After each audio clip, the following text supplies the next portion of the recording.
each other and facilitate conversations. And it's like one of my favorite things I do at work, partially because of the conversations we have, but also because of the people we do it with. I was a big fan of Dan's from afar. I work in our LA office and he's in New York. And he's like my favorite writer at Variety, but I get to actually know him until we started working on Actors on Actors together. But he's been at Variety for 7 years, yeah? Just about, yeah. And came to us as a TV critic. He's now our chief correspondent, along with Actors on Actors. He writes cover stories and columns for our magazine and website.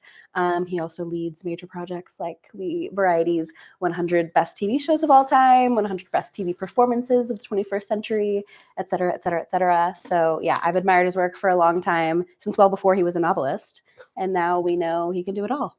So well, I will say in return that one of my favorite qualities that I've learned about Selome as we've worked on the Actors on Actors together is that she is a very astute asker of just the right question. And so I look forward to being raked over the coals or just appropriately asked questions. But Selome is a brilliant colleague as well. So thank you for being here. Thank you, my friend. Yeah. Will you read to us? I'd be glad to.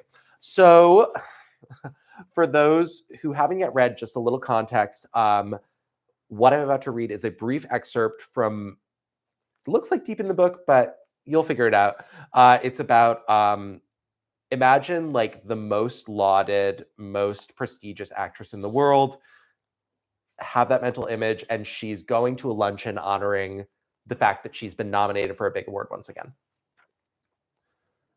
It was a silly thing to be this excited after this many times, but really, to be in the game so consistently, and always as the lead actress, it meant something. It was a legacy of sorts. That made it feel all right to attend the nominations luncheon solo. All of the nominees, from actresses to film editors, were gathered for a special luncheon so that everyone could applaud everyone else. No hierarchy. The event had grown, of course. Everything had gotten more massive, more bloated since Adria's early days. Now journalists came and candid photographs of the nominees talking together were released and run online. Well, let them see how happy she was for other success, how eagerly and avidly she'd chat up her seatmates, whatever screenwriters or makeup artists they paired her with. Everything had changed. They used to serve the best food, too. Hearty things like beef Wellington, or even just a nice piece of salmon, an indulgent pause to enjoy oneself after the months one had spent dieting. But these past few years, it had been plant-based. Little salads and couscous dishes, all the better, Adria supposed. Who wanted to be photographed diving headfirst into a chicken pot pie? The SUV pulled up to the curb of the hotel, and Adria thanked her driver with a warm, wordless nod. A phalanx of cameramen right at the entrance, certainly not the kind of photojournalists who would be allowed into the room, all men, clicking away at her as she strode into the lobby. This was why she kept her sunglasses on until she was indoors. And this was why she gave so little when not certain who was clicking the camera, who was asking the questions. It was her own image to give or to keep. There was only so much of her. A mill of people, a churn as Adria walked up to the registration table. Everyone just seemed to be standing around, waiting for someone else to go ahead of them and check in first. If one walked with purpose, it was easy to see the opening. Benedict, Adria murmured, amused at the humility she could still conjure up for a young woman with a lanyard. Under B. Ms. Lanyard, an employee of the awards, looked appropriately stricken, still more so when Adria took off her sunglasses, folded them, seamlessly placed them within their case and the case within her handbag. This was another reason she kept her sunglasses on until she was indoors. To give some lucky person the experience of meeting her eyes anew. The lanyard woman looked appropriately awed. How gratifying. Of course, she stammered. I have 2 tickets here? No need. I apologize for leaving an empty seat, but today, it's just me. Bill never came to things like this, of course. He never came to the awards in the year. He only came to the awards in the years when Adria was nominated, because even he knew how bad it would look if she were sitting there utterly without support. They loved each other for reasons beyond show business, Adria knew, for the things that were really true, and that was enough. She hoped he was enjoying his golf foursome. This room, without Bill, was one that she knew how to operate, but she cast her eyes about as subtly as she could, wishing now that she hadn't removed her sunglasses. Although how egotistical would she look with them on? But her good luck never failed in the end. A server came up to Adria just then. She was an unoccupied woman, and an easy mark onto whom to unload some loose vegetables. Fire-roasted carrots with pepita salsa? The server asked. Nauseating. Adria was more of a carnivore than she'd ever had occasion to realize. This years-long craze for vegan party food had made every gathering into a festival of gnawing and gnashing. She held up her hand and then noticed that the tray had been rushed by a paunchy fellow in a decent but somewhat threadbare tan suit. Ugh, I'll take it, the man said. Not enough real food at this thing, but he glanced at her, took a second, realized. I am so sorry. He put the emphasis on the so. Adria's presence demanded intensifiers. Always had. Oh, don't be. Adria considered a touch on the shoulder, decided against. He would likely be ashamed about the grainy feeling of his suit jacket beneath her palm. We're all nominees together, aren't we? I'm Adria, an actress. I'm Benjamin. The fellow eyed the toothpick carrot he'd grabbed. I'm in documentary shorts. Oh, please, go ahead, take a bite. I will too. Adria reached for a quivering carrot, sweating off green effluence. And what is your film about? Benjamin wasn't a star, not close. But, Adria realized as she bit into her carrot, not nearly as noxious as it appeared, suffused with the wholesomeness of something that had come from the earth and hadn't been needlessly altered. There was a warm glow that could come at these things any time. The feeling of allowing yourself to admire and, yes, to be admired. As Benjamin spoke, she saw a photographer approaching. She hoped there wasn't carrot between her teeth for the photo that she and Benjamin would take together. It would be a photo that would prove, once again, that Adria Benedict was no snob. Her voice went into that register again. She had the feeling of singing out from deeper in her diaphragm to make sure that she was really heard. Documentaries are so important, I find. The truths they tell. It was a bit of puffery, but it wasn't a lie. Everyone knew that the kind of work that Ben did mattered, at least in principle. But there was a reason that so many people in this room were called the creatives, while Adria and her peers, or at least Adria and the women nominated alongside her, were called the talent. Documentarians were important, but so, as was proven by every eye that followed Adria as she moved through the room, were actresses. That is the talent.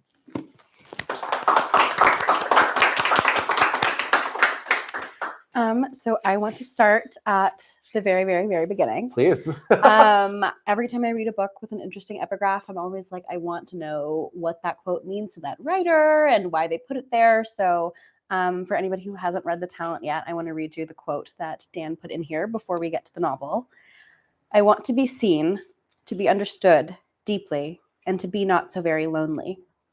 It's a quote from Jodie Foster, who I know you're a huge fan of. I am indeed. And I just want you to tell us about what that moment was and why you wanted us to enter this experience with those words. I'd be happy to. So for a bit of context, those words were uttered within the context of her giving a Lifetime Achievement Awards acceptance speech at the Golden Globes about 12 years ago.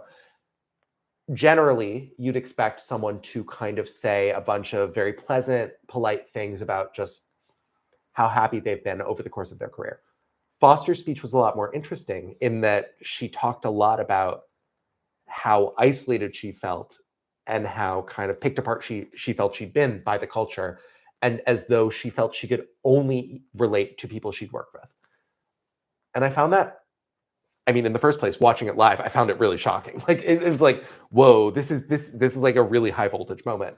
And a lot of other stuff was happening in that speech too. She like kind of talked about stuff she'd never talked about before, but this was just a really kind of raw moment that you never really see, because oftentimes stars are a lot more buttoned up.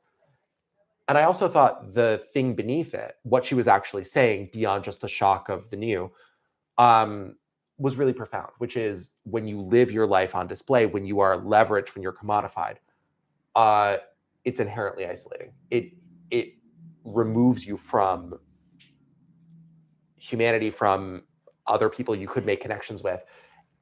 And it came to me over the course of writing this book that all of these women are kind of isolated, even from each other, even from, they're all nominated for an award together. Notionally, they could relate to one another, if nothing else.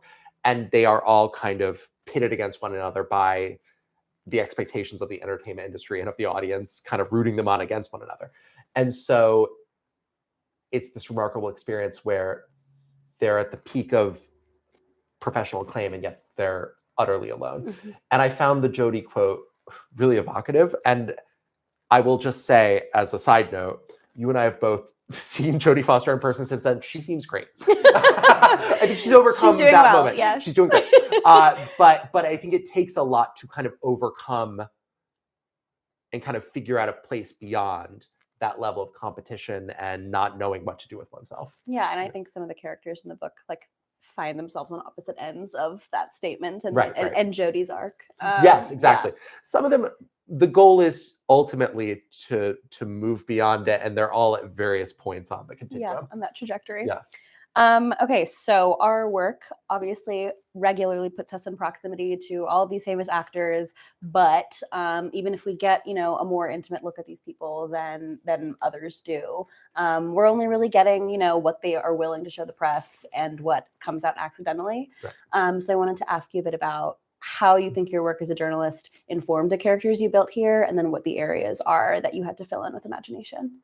Yeah, I think it's interesting. I think my work as a journalist most precisely informed actually the situations they're in. I think that being very alert to absurdities and kind of things that the telling detail really helped me build the situations they're in. I think as for the characters, they were kind of drawn from a mix of observation and imagination. But I think the way that journalism entered in was I really wanted to nail the details of the situation. Like I really wanted it to feel like when they're on a photo shoot, it feels like they're really at a photo shoot. Mm-hmm. And granted, most readers don't know and wouldn't know and shouldn't know what it's like to be on a photo shoot, but I wanted you to feel like you were in good hands, like you really understood that I was guiding you through. But the characters, once I had that nailed down, I felt I had a bit of free reign to kind of embellish on the characters. Mm-hmm. I think that something that I've talked a bit about talking about this book is that I think people often want to read into the characters, like if there's a real world analog. And I think that one of the fun things about being a journalist generally is that I've observed a lot about human nature. And so whether or not these have real world analogs, like things I've observed in interviews of the way people talk and the way people in the public eye talk and the way, especially with this book, women in the public eye talk kind of entered in as embellishment to the characters. But I really wanted to get like the details down, the details of the situation down first. In that vein, there are some journalists in the book. We meet like the editor of a, glitzy magazine. Right. We meet like a male journalist who kind of objectifies one of his subjects, and we see how she relates to that. What did that feel like to write the journalists in the book? Because none of them are you. That much actually, I can say definitively. Well, actually, I wouldn't speak too soon. Okay. The part in the book, okay, this is really in the weeds. You know the part in the book where there's a character who's doing an on-camera video interview, and she's being asked like, "What's your favorite flavor of ice cream?" Like these totally inane questions. The kind of awkward, halting guy who's asking her these questions, where he's like, "I know they're stupid, but that's like." In my mind, that was me at the very beginning of my career, where I was like, "Okay, that's like 24-year-old Dan who's like trying to." Fulfill the mandates of his bosses before I ever worked at Variety. But to your larger point, a really fun part of this book, and I think a really vital part of this book, is that these women are necessarily mediated by journalists. Like the way that most people who ever encounter these women will ever do so is either in their work on film or through the writing of journalists. And it was a lot of fun to be a little bit satirical. I always want it to be like 10% of the dial more juicy than a real piece would be without straining plausibility. Yeah. And so, yeah, like for instance, just like you said, there's a men's magazine article about one of the women that's like gushy and silly and kind of embarrassing, and the writer being like, I wish she was my girlfriend, in a way that like GQ used to be like 10 years ago. And there's like a women's magazine profile that reads a lot like Vogue that is very kind of gushy and friendly and overly solicitous. And those are really fun to write because like there's nothing I love more than reading magazines. And so to get the opportunity to kind of like go into that voice was really, really fun for me. I also want to just kind of dial back and talk about what the book is. Yes, So please. I know some of you have read it, some of you maybe haven't. But I think you know that we, follow 5 different women who are nominees for, the lead actress prize at a major awards show. So, from each chapter, we're switching between the perspectives of the 5 women who are, at very different places in their career. We have 2 young, 1 kind of in the middle, 2 older, in very different projects, having had very different experiences in Hollywood and having lived through different versions of Hollywood. So I just want to talk a little bit about first why you wanted to focus on women, specifically why a Best Actress race instead of Best Actor or doing both. Yeah. And just about why you chose to go with that structure as opposed to like having a protagonist, and if there were different versions that you explored. Yeah, no, I'll take these one at a time. So to me, like within the book, there is a character who is nominated for Best Actor at the awards, and I don't think it spoils anything to say he kind of floats through the book just being like, okay, like he's just kind of like happy with his lot, like he's great. I hope I win. Like, which is not to say that men lack interiority, but I do think, look at this past year's Academy Awards. Like, I think that there couldn't be a better object lesson in what we put on the nominees than what happened at the Oscars this year with Demi Moore, who was fabulous in The Substance, and Mikey Madison, who was fabulous in Anora, and Carla Sofia Gaston, who was also fabulous in Emilia Perez, and so on down the line. Like, all of these nominees had meta narratives put on them in a way that wasn't happening in Best Actor. Mm-hmm. And what I wanted to talk about wasn't necessarily that the women are more complicated than men, but that they're read that way. Like that, and that's part of why I brought in so much media into it in terms of journalists writing about them, because inherently, for whatever reason that we could speak all night about, there's a lot more cultural weight placed on the competition between women than the competition between men. And I think it's interesting to talk about and kind of unpack and find something within. As for the structure of the book, I don't know. It just always really, I was told very early on, and I hope that readers of the book don't think this is true. A good friend of mine advised me, 5 is too many characters for a novel. You can't have 5 primary characters. He was like, just like reel it back, have it be like 2 women in competition, the other 3 don't matter. And I thought that if I could pace it well, which you guys can be the judge, I thought that it would be interesting to explore a bunch of different dynamics. Like, to me, there are a bunch of pairings in the book. Like, there's a woman who always wins and a woman who always loses. That to me was like a very like symbolically freighted pair. There are 2 younger women, both at the beginnings of their careers. One who seems to have a completely charmed path, one who seems to be unable to put a foot right. And that struck me as another pair. And then the 5th one out of this group is kind of a complete outsider trying to find one of them to pair with. And so I just found it interesting to not limit myself and be able to play with 5 characters. Mm-hmm.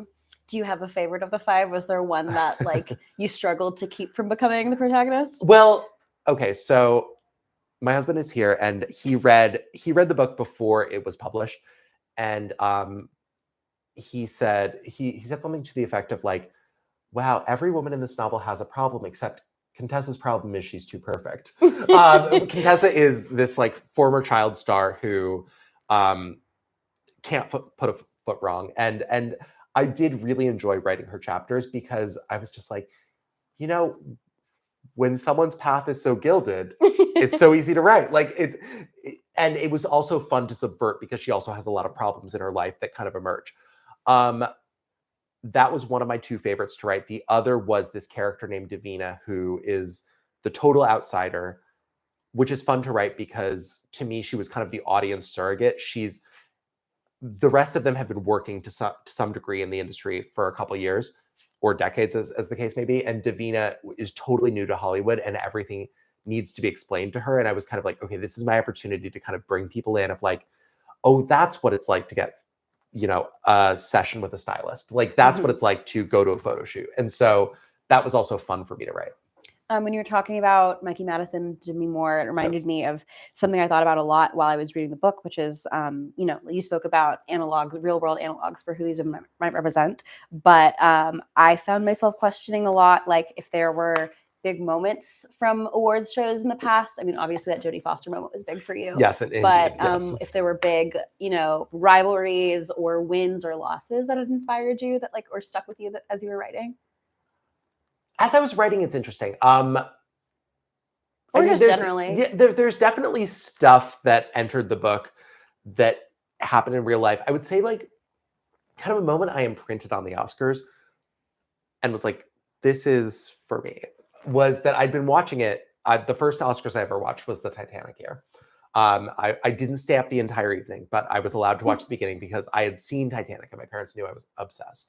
And so a few years after that, it was a pretty pitched fight between, here I'm using the word fight. It was like a competition in which they were all participants. It was not a fight, but between Nicole Kidman for The Hours and I think Julianne Moore for Far From Heaven and Renee Zellweger from Chicago. And I revere all three of these. And I actually think they're all really good movies, really good performances. But I was Team Nicole.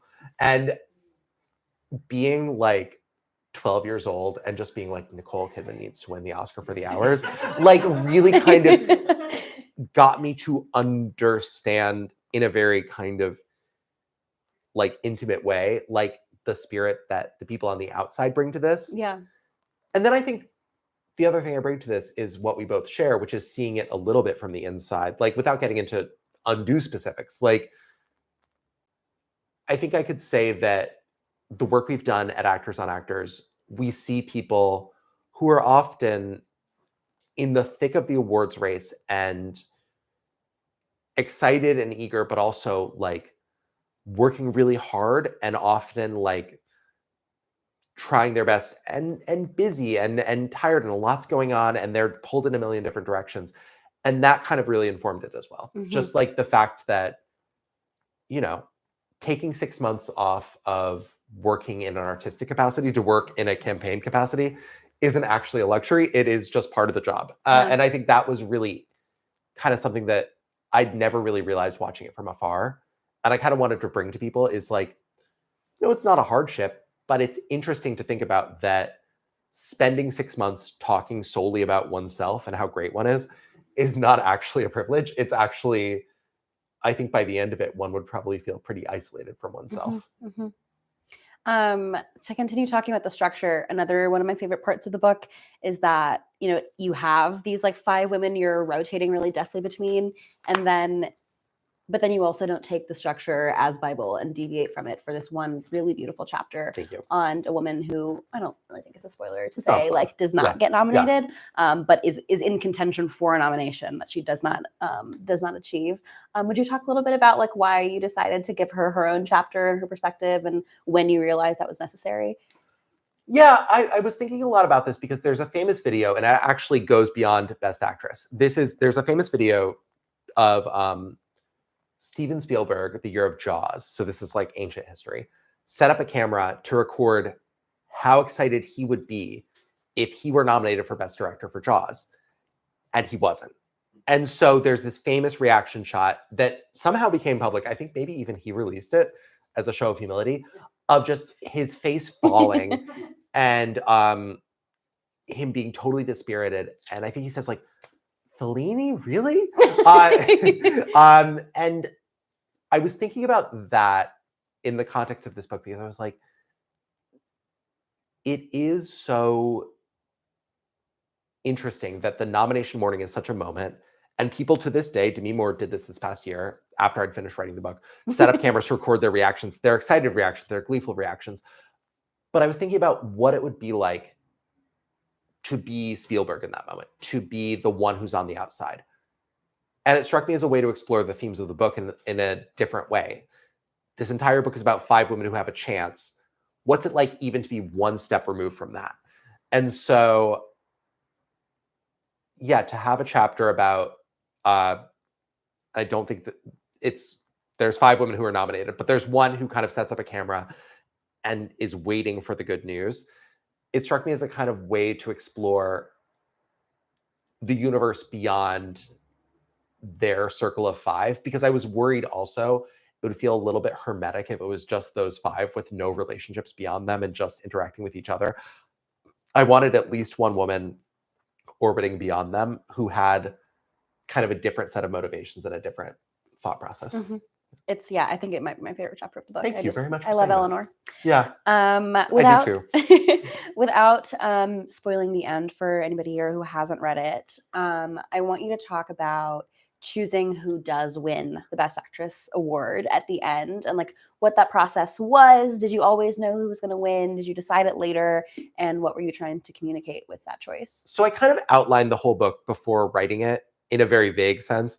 Like I kind of wanted to know where it was all going before I put pen to paper. And then a lot of stuff emerged in the writing. But I at least wanted to know who won. So before I started writing, I knew who the characters were. And I had 3 options in mind.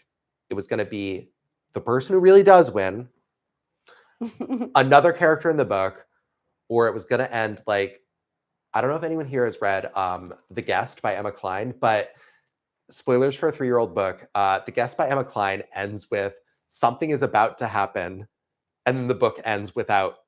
One of 2 things is going to happen, and the book just ends without either thing happening, and you're just left to guess. And I was like, okay, it would be kind of fab to end the book with an envelope opening and every woman realizing it was just about the journey and not about the destination. But I was like, everyone would be so mad. That would really suck. Like I would get like all this hate mail from people would tell people not to buy it. As I was reading, I was wondering if you were going to do that. Yeah, that is very much like there's a side of me that really wanted to do that, but I knew it had to be a winner. So I was between 2. Later, I will tell you who the other one was, but I was between 2, and all I will say is the person I chose who won, I wanted to feel like a surprise in the story, but I also wanted it to express how I feel about awards and life, which is ultimately that it's all a little bit arbitrary. I love that. Which I hope doesn't give it away. I don't think so. Yeah. The last question I have for you is just that, it's been a while now since you wrote the book. I read it, I think over a year ago now, even though it published in February. So, you've seen it pass through a lot of different hands. And I was just curious about like what has surprised you about the things people have told you or what you've read about how it's being received and what characters people are resonating with or pinning to other people. Oh, that's a really good question. What surprised me? I've been pretty gratified by the response. I think something that genuinely has surprised me, and I don't always want to go to this well, but it has been surprising, is to me, in my mind, they're all characters who live on their own. And I imbued them with traits that I imagine, traits of people I've met in my real life who are not celebrities. But the way that the guessing game has played out, and the way that oftentimes people are so wrong when it's like, oh, X is based on Y, right? And I'm like, huh? Like I was very gratified to be reviewed in a newspaper. And it was a lovely review and I was really grateful. But the critic was like, this book is based on the rivalry between Meryl Streep and Jessica Lange. And I was like, the rivalry between Meryl Streep and Jessica Lange? I didn't know there was one. It was just like, and so I love that there is a guessing game, but it also has surprised me that maybe I'm a little more enigmatic than I thought.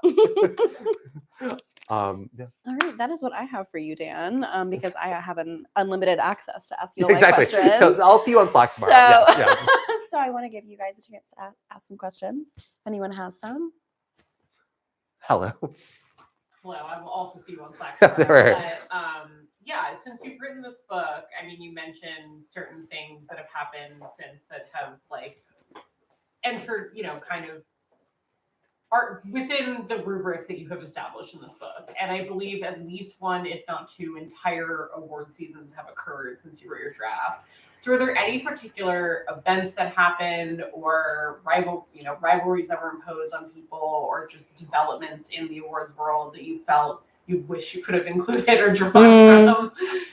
Let me like work by process of elimination. Like I think that I've said this before, but I think that if I'd written the Carlos Sofia Gascon Twitter scandal into a book, my publisher would have been like, this is not plausible. Like books have to be plausible. Like this strains credulity that this could ever have happened. But I actually think it's not this book, but I do think that as someone who reveres both Honora and The Substance, I think that, I don't know that it's this book, but I think that, that was just an incredible turn of events. And I think that kind of will be grist for some future writers, future version of this book.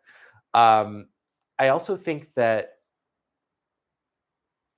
someone who I wish I were a better novelist to capture would be Emma Stone, who I think is Poor Things, which was the award season previous, indicates she is so guided by like such an internal compass as to her artistic sensibility and makes such strange choices. And I think totally defies characterization. And I think that would be interesting to play with as well. Anyone else have any? Hi. What's something you like about the way that you wrote the book? Thank you for the question. I think that one thing that I am happy about is I tried to, it's all in the third person, all the women, but I tried to write it in a way that captured the way the women think. So like when you're with Adria, who's the woman I read, who is like, I'm so self-assured, I rule the world, it's very smooth. And then when you're with a character who's more insecure, I tried to make it read a little more choppy, like in order to kind of capture the feeling of like having second thoughts all the time. And I'm happy, hopefully, with how that comes across. I will say that I didn't listen to the whole thing. I'm not a masochist, but when it came out on Audible, I like sampled like 30-second clips.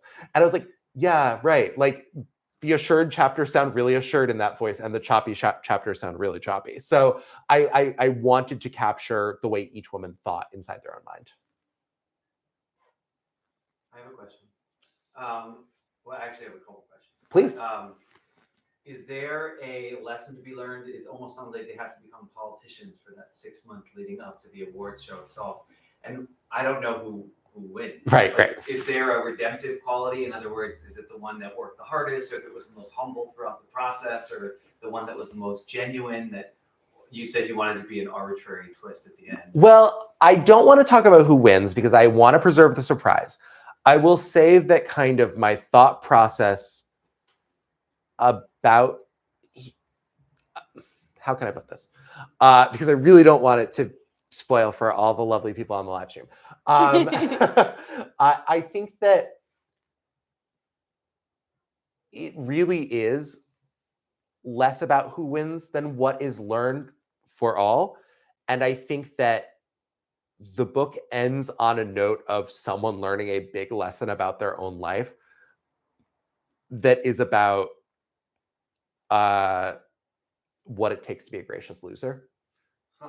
And I think that matters more to me than who wins, is what it takes to accept one's own fate in a gracious way. To go back to your question, I do think besides the Eleanor chapter, the woman who is not nominated, I think my favorite thing about the book is how it's revealed who you. won, and I won't say how, but I thought it was just an interesting choice when it could have been really straightforward. I appreciate you saying that, because I will say, I really don't want to dwell on the ending, but it does not end with the envelope opening and it being like, Yeah, and the winner is Julia Roberts. Like Yeah. it's kind of, there's kind of a moment of reflection where you pause and think like, damn, like I didn't win, but what does it mean? What does it mean to be a person who doesn't win, and can you live with that? and life goes on a bit, because Yeah. I think that, as people who work in proximity to award season, it's it's when we're the busiest, everything's super Yes. intense, we're working weekends, we're working nights, and then like the Oscars happen, the Emmys happen, and like the kind of the hangover the next day, or not the next day we still have so much to do, but like 2 days after, the Tuesday after the Oscars Yeah. is like the saddest day of the year. yeah, it Yeah. feels really weird, Yeah. and then you're like, we kind of don't have anything to do for a few months, which Yeah. isn't really the truth, but Yeah. yeah, But also just like, if you're someone who's been campaigning for 6 months, like the phone isn't ringing because you haven't been doing anything. You've just been doing this. And now your mission is complete whether you won or lost. So Yeah. it's like, if you won, great, fab, enjoy the trophy, enjoy the acclaim. If you didn't, what are you going to find in the silence? Yeah. And so that's kind of the question the end of the book is asking. Yeah, the moment you were describing with one of the losers, it reminds me a bit of like after a funeral, like when somebody dies and it's really intense for a week and everyone's reaching out and you're planning a funeral and there's all these things happening, and then everyone else goes back to their normal life, but like you're still in it. Yeah. And it's just And like, the phone's not ringing anymore. And you're just kind of, you're like, oh, and this is just where we are. Yeah. I also had one more question. Please. As an author, this was your first book. It is. Do you have plans to write other books? And Oh. how did you compare this experience versus your daily work? And do you think that this is something you'd like to focus on more in the future? Well, Well, don't take him from Variety, please. I love my work. I love my work. I really do. I really, really enjoy being, I think of myself as like ultimately a kind of fast moving writer. Like I love being in a magazine with a weekly print cycle. And when I write for something for online, it turns around that same day. That's really gratifying to me. This book was written over years. And that was a different experience for me. One that I really enjoyed because it was much more contemplative, but like I would find it hard to give up the journalist side of my brain. With that said, I am hard at work on a second book, and hopefully I will be back in Santa Monica when you know what it's about. Yes. It contemplates celebrity from a different angle. So we'll see. All right. I think we're Yeah. done, yeah? All right. I'm happy to sign anyone's copy. Thanks all for coming.